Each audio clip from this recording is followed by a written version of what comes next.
bienvenue sur Monaco Info. Nous sommes le mercredi 8 janvier. Voici les titres de votre journal. Nous ouvrirons cette édition avec un coup de projecteur sur Ausol, une start-up de chez Monaco Tech. Nous connaîtrons les premières tendances des soldes en principauté. Nous assisterons au concert Happy Hour musical de l'Orchestre Philharmonique de Monte-Carlo. Et en fin de journal, nous recevrons le directeur exécutif de la Roca Team, Oleksiy Yefimov. Mais avant de développer ces titres, revenons sur les vœux du gouvernement princier à la fonction publique. Ils étaient environ 2000 fonctionnaires et agents de l'État à se retrouver à l'espace Diaghilev du Grimaldi Forum. Ils représentaient l'ensemble des services de l'administration. Serge Tell, le ministre d'État, entouré de ses conseillers, a présenté les vœux du gouvernement à toutes ces personnes réunies pour cette nouvelle année 2020. Je suis très heureux, disais-je, au nom du gouvernement, de vous accueillir en cette période de vœux pour vous remercier de votre engagement et de votre travail tout au long de l'année. Une présentation des vœux qui s'est achevée par un verre de l'amitié et c'est la période, la traditionnelle galette des rois. Direction le site de Monaco Tech qui accueille depuis sa création différentes startups. Coup de projecteur en ce début d'année sur Ausol, l'occasion de dresser un premier bilan pour ces jeunes créateurs et d'en savoir plus sur l'évolution d'un projet. Un reportage de Patricia Navarro. En 2018, ils faisaient leur rentrée, mais cette fois loin des bancs de leurs écoles d'ingénieurs. Les cofondateurs de la start-up Ausol avaient été choisis pour intégrer l'incubateur de start-up Monaco Tech avec leur projet de solution d'apport d'énergie en situation de mobilité. Jeunes diplômés, ils avaient déjà à l'époque remporté plusieurs concours de création d'entreprises. Un an et demi plus tard, ils ont parcouru du chemin et l'expérience Monaco Tech leur a beaucoup apporté. On est toujours aussi soudés, même plus qu'avant forcément. À l'entreprise, on est ensemble tout le temps, donc c'est comme un couple. Il y a forcément des petits hauts et des petits bas. Il faut apprendre à gérer, apprendre à bien connaître aussi les personnes et gérer avec leur tempérament. Mais on est une super équipe, on est super content de travailler ensemble et on se rend compte qu'on travaille de mieux en mieux ensemble. On a vraiment travaillé sur ça. Globalement, Idriss s'est vraiment réorienté sur la direction technique. Donc c'est lui qui gère tous les laboratoires, toutes ces choses-là. Enrique s'occupe beaucoup plus des finances et moi je m'occupe vraiment de la direction générale et de la stratégie avec Enrique. Le projet a donc évolué au fil des réflexions. Les créateurs d'Ausol ont notamment repensé leur stratégie commerciale en élargissant leurs cibles tout en conservant leur objectif de produire des solutions durables. On a tous besoin d'énergie au quotidien, c'est le grand enjeu du 21e siècle. Et ça passe d'un côté, on va dire, des étudiants, par exemple, 80 étudiants dans un amphithéâtre, 80 ordinateurs, mais il y a 2 prises pour les recharger, tout le monde se bat. Ça passe par quelqu'un qui prend les transports en commun et qui a besoin de travailler et qui n'a pas forcément accès à une prise. Donc des situations, on va dire, d'ultra-mobilité. Et ça va jusqu'à des situations où il y a des besoins beaucoup plus importants, comme par exemple des ONG, des militaires, où dans ces cas-là, le manque d'énergie pourrait coûter des vies. Donc on essaie vraiment de couvrir tout ce spectre avec des solutions qui s'adaptent à l'utilisateur et qui leur permettent d'avoir de l'énergie partout. Ausol a déjà signé 2 contrats avec l'industrie spatiale, avec Airbus et le CNES. Au mois de janvier, les jeunes dirigeants d'Ausol s'envoleront pour le CES à Las Vegas, le grand salon référence dans le domaine des nouvelles technologies, pour y rencontrer des investisseurs, des clients, avant de mettre la dernière main à leur premier modèle de source d'énergie mobile. Et dans le reste de votre actualité monégasque, en bref et en images. Serge Tell, le ministre d'État, Marie-Pierre Gramaglia, le président délégué de la Société monégasque des eaux, ainsi que le directeur général de Veolia Eaux-France ont visité l'usine de traitement des eaux résiduaires, l'UTER, en cours de travaux, afin d'améliorer et d'augmenter ses capacités d'épuration. L'usine de Monaco traite non seulement les eaux usées de la Principauté, mais également un bassin versant plus large, comprenant Beau-Soleil et une partie des territoires de Cap-d'Aille et de la Turbie. Dans le cadre du renouvellement du contrat de concession de service public de l'ASMO signé en 2015, des travaux d'extension avaient été envisagés sur l'UTER. L'achèvement de ces travaux est estimé pour le mois de septembre 2020, en avance par rapport au planning initial fixé à la fin d'année. Les soldes d'hiver ont débuté ce mercredi en France. Mais à Monaco, traditionnellement, ces promotions tant attendues démarrent une semaine avant. Alexandra Pani est allée à la rencontre des commerçants afin de faire un premier bilan. Monaco a ouvert le bal des soldes d'hiver comme à son habitude sur la Côte d'Azur, 2 jours avant l'Italie et quasiment une semaine avant la France, une aubaine pour les commerces de la Principauté. Ça se passe très bien pour l'instant. Nous, ce qui marche très très fort, c'est les soldes sur le bagage. On a la chance de commencer avant la France, donc c'est vrai que pour l'instant, ça se passe bien. Un départ tout de même en demi-teinte, la première cause de ce manque de clientèle, la fin des vacances scolaires. Les gens ils sont présents, mais ça a commencé un peu calme. Je pense que c'est par rapport au décalage avec la France, parce qu'on a commencé une semaine avant, et puis les gens ils étaient en vacances aussi. Donc ils sont rentrés là cette semaine, on voit le décalage aussi, qu'il y a plus de monde cette semaine, voilà, que ça bouge un peu plus. Nos clients habituels sont tous en vacances, donc ils ne sont pas là. Donc on a beaucoup de touristes, les Italiens en particulier, et ça a du mal à démarrer pour le moment. C'est très calme partout. Et depuis quelques années, avec les Black Friday, ventes privées et autres promotions tout au long de l'année, les soldes n'ont plus le monopole des bonnes affaires. Les clients ont changé leur comportement. Il faudrait revoir la législation, je pense, sur les soldes. Parce que pour les franchises, pour les grandes enseignes, c'est parfait pour eux. Mais pour nous, les petits commerçants, c'est pas possible. On n'y arrive pas.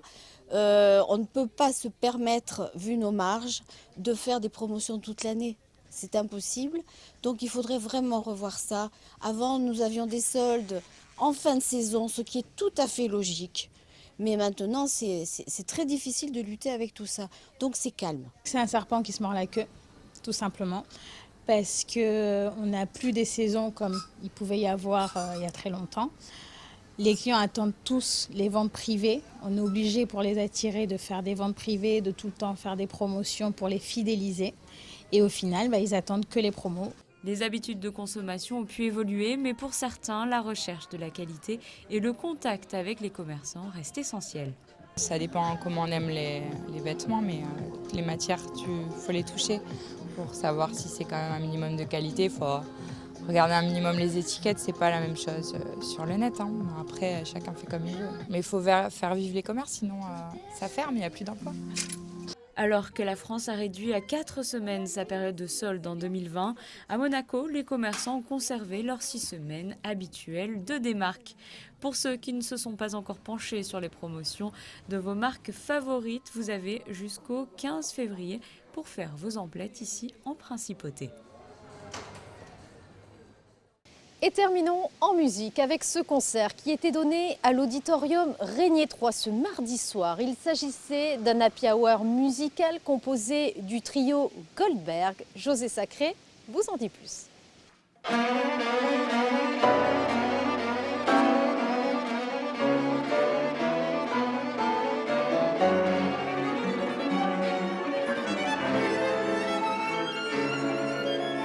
Le premier concert organisé cette année 2020 par l'Orchestre Philharmonique de Monte-Carlo était un happy hour musical donné dans le troparium de l'auditorium Régnier 3. Les happy hours musicaux sont des concerts très suivis par un public fidèle, non seulement parce que celui-ci peut à la fin de chaque concert partager le verre de l'amitié avec les musiciens, mais aussi et surtout parce que les mélomanes, durant ces concerts, sont installés au plus près des artistes. Mardi 7 janvier, le trio Goldberg, formé de musiciens solistes de l'Orchestre Philharmonique de Monte-Carlo, Lisa Kerob, violon, Federico Houd, alto et Thierry Amadi, violoncelle, avait invité le pianiste Stefanos Tomopoulos à se joindre à eux pour interpréter un programme de quatuor. Ce soir, le trio Goldberg plus un pianiste. Pour nous, à Monaco, c'est la première fois. À Monaco, oui, c'est la première fois qu'on joue avec piano, si je ne m'abuse. Oui. C'est pas possible. Oui. On avait déjà joué avec une pianiste très connue ici, et pas qu'ici, avec Chani Di Luca. Ouais. Et tant d'autres, dans le cas des Folles Journées, par exemple, à Nantes. Mais c'est la première fois qu'on joue ici, et ravi de faire ça avec Stefanos. Notre but, c'est faire découvrir des œuvres qui méritent d'être connues et qui sont moins jouées. Et nous, en tant que trio, on joue beaucoup avec piano, on joue avec flûte. C'est une formation qui se prête très bien à accueillir d'excellents artistes, justement. Et Stefanos, il m'a fait plaisir, surtout à moi, d'apprendre un nouveau répertoire qui n'est pas évident, mais qui, j'espère, finalement, il est convaincu que c'est un répertoire qui est magnifique, post-romantique, plein d'expressivité. Et donc c'est un élargissement pour nous, mais c'est aussi pour le public, on espère, quelque chose de nouveau à découvrir.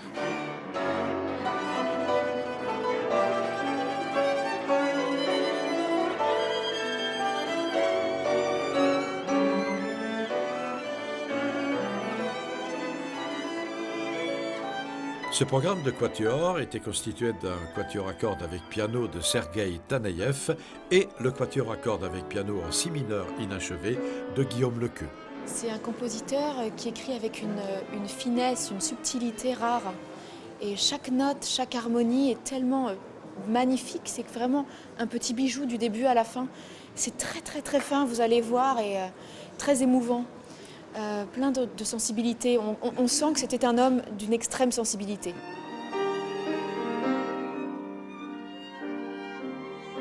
Ce concert a été donné à la mémoire de Pierrette Guimas, altiste de l'Orchestre Philharmonique de Monte-Carlo, récemment et trop tôt disparu. Découvrez à présent notre invité de la semaine. Il s'agit du directeur exécutif de la Roca Team Oleksiy Yefimov. Frédéric Hélion l'a rencontré. Oleksiy Yefimov, hi. Hello. Thanks for being with us on Monaco Info. Last Sunday, Monaco won by 20 points here against Asvel, and now Monaco is first of the championship after half of the season. How would you sum up this first part of the season? Well, indeed, it was an outstanding game and great atmosphere. What is really important, I think, that all our fans felt that the gym was really hot, and I think this is something which helps the team to feel comfortable at home. And talking about first half of the regular season, of course we are satisfied that we are on the top of the rankings, because we truly believe that home court advantage in playoffs will be crucial.